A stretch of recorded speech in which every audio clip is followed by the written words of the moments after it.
कल्लू भाई क्या हाल है? अरे ठीक है भैया, अपन बताओ। सुन रहे हैं बहुत बढ़िया गाना गाते हैं। हाँ हाँ थोड़ा बहुत गा लेंगे। तो गा के सुनाओ। ठीक बात कहो, तनी के 2 लाइन सुनाओ, तनी हम सुनाएंगे। गावा गावा गावा गावा सुना दो।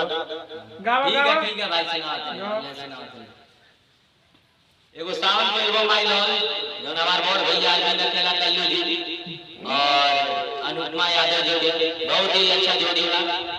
आ बहुत ही अच्छा गाना चलल, 6-7 मिलियन हेल गेल गाना। ये गाना बहुत प्यार देने जा कल्लू भैया के तरफ से बहुत बहुत धन्यवाद कहत। ई गाना के भाव रहो तब ये गाना के रिपीट करके आता है थोड़ा। ई गाना का भाव रहो 2 लाइन सुनाओ तनी आप।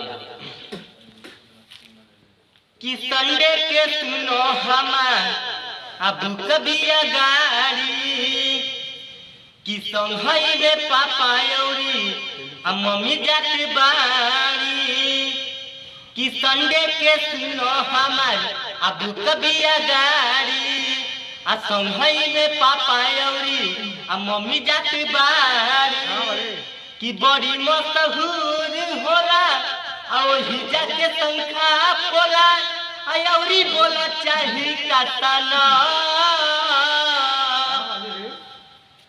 कानूमा जी देते हैं कि चूड़ी हरियर का ले आई है रे सावरा का आ पहिर के नाच छमा छम हे बोलबा कि चूड़ी हरियर का ले आई है रे सावरा का आ पहिर के नाच छमा छम चूड़ी हरियर का ले आई है रे सावरा का पहिर के नाच छमा छम।